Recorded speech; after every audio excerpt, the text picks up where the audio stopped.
MLA గారు వచ్చినప్పుడు ఇదే ఏరియా మొత్తం అంతా క్లీన్ చేసి వీడియోస్ తీసి పెట్టారు. సంవత్సరం అయ్యింది. మళ్ళీ ఎమ్మెల్యే గారు ఈరోజు 22 ఫిబ్రవరి 2026 తారీఖు మళ్ళీ వస్తున్నారు అనేసి అంటే మొత్తం అంతా సుందరీకరణ చేసి పెట్టారు. సంవత్సరానికి ఒకసారి క్లీన్ చేస్తారా? ఇది ప్రశ్నిస్తున్నాం మేము. ఎమ్మెల్యే గారు వస్తేనే మాకు క్లీన్ అవుతారా? ఎమ్మెల్యే గారు రాకపోతే ఇంతేనా? ప్రతి నెల క్లీన్ చేస్తే మేము అడగపోదాం కదా.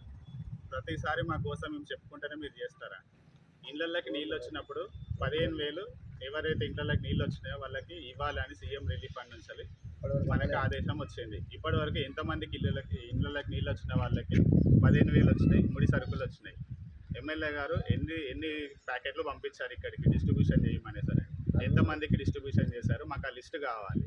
ఇక్కడ ఎవరిని అడిగినా కూడా మాకు రాలేదు అనేసి వాళ్ళ గోసైడ్లో పోస్తున్నారు. మరి ఎవరికి ఇచ్చారు మీరు? 15,000 ఎవరికి ఇచ్చారు? ఆ ముడి సరుకులు ఎవరికి ఇచ్చారు? ఇది మా బాధ. ఒట్టి ఎమ్మెల్యే గారు వస్తేనే మాకు ఈ పనులు అవుతాయా? మరి ఎమ్మెల్యే గారు వస్తేనే పనులు అవుతాయి అంటే ప్రతి నెల ఎమ్మెల్యే గారు ఒకసారి విజిట్ చేయండి. మాకు ఈ పనులు అవుతాయి, మాకు ఈ బాధలు ఉన్నాయి, ఏముండయి. రోడ్లు వేసి 30 సంవత్సరాలు అవుతుంది. 30 సంవత్సరాల నుంచి అది మళ్ళీ ఇప్పటి వరకు ఏ ఒక్క రోడ్ వేయలేదు, ఏమీ లేదు. కాంగ్రెస్ ప్రభుత్వం వచ్చి కూడా ఇప్పటికి 2 సంవత్సరాలు.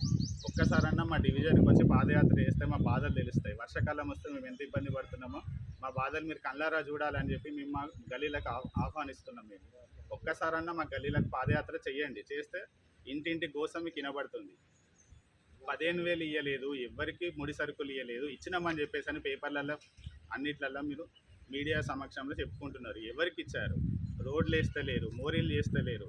ఏంటిది అభివృద్ధి? ఇది మేము ప్రశ్నిస్తున్నాం. ఇది ఇందిరమ్మ ఇల్లులు వచ్చిన పేర్లు తీసేస్తున్నారు. వాళ్ళకి తోచిన పేర్లే వాళ్ళు పెట్టుకుంటున్నారు, వాళ్ళకే ఇప్పిస్తున్నారు. పేదోడికి మాత్రం ఇల్లు దక్కలేదు. 30 సంవత్సరాల నుంచి కష్టపడ్డ ఏ కాంగ్రెస్ నాయకునికి బాబూజీ నగర్లో ఇల్లు చెందలేదు. బొందలగడ్డనేమో అష్ట దరిద్రంగా తయారైంది. ఒక ఎలక్ట్రానిక్ మెషిన్ కూడా లేదు. 47వ డివిజన్ నుంచి మేము ఇది ఒక్కటి ప్రశ్నిస్తున్నాం. 47వ డివిజన్ తరఫున మాకు బొందలగడ్డకి ఎలక్ట్రానిక్ మెషిన్ కావాలి అనేది మేము ప్రశ్నిస్తున్నాం. సెంట్రల్ లైటింగ్ కూడా రావట్లేదు. సాయంత్రం పూట ఏదైనా శవం వస్తే సెల్లులో టార్చ్ లైట్లు పట్టుకొని పోయి మేము ఆ కార్యక్రమం చేసుకోవడం అవుతుంది. ఇంత దరిద్రమైన పరిస్థితి. కాజీపేట ట్రై సిటీలో ఒక భాగం అంటాం.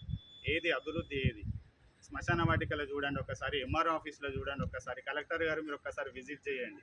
ఎంఆర్ఓ ఆఫీస్ విజిట్ చేస్తే ఎంత దరిద్రంగా ఉందో చూస్తారు, ఎంత అవస్థలు పడుతున్నారో చూస్తారు. కాజీపేట చౌరస్తాలో మేము ఇప్పుడే చేస్తున్నాం అభివృద్ధి అని చెప్పేసి మొత్తం అన్ని షాప్స్ అన్ని తీపిచ్చారు. ఎక్కడ అభివృద్ధి ఏడ జరిగింది? మళ్ళీ యథావిధిగా అన్ని షాప్స్ అన్ని రోడ్ మీదకే వచ్చున్నాయి. అంటే మీకు తీయాలనిపించినప్పుడు తీస్తున్నారు, మళ్ళీ పెట్టుకోవాలనిపించినప్పుడు పెట్టుకుంటున్నారు. దయచేసి ఎమ్మెల్యే గారికి మేము విన్నపం ఒకటే ఇస్తున్నాము. 47వ డివిజన్ మీరు గల్లీకి రండి.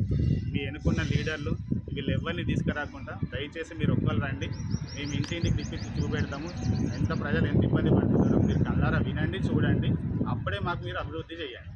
రోడ్ల సంగతి కూడా మేము మీకు విన్నపించుకుంటున్నాం. 30 సంవత్సరాలు మాకు రోడ్లు వేయక దయచేసి ఇప్పుడన్నా మా రోడ్ల సంగతి పట్టించుకోండి. ధన్యవాదాలు.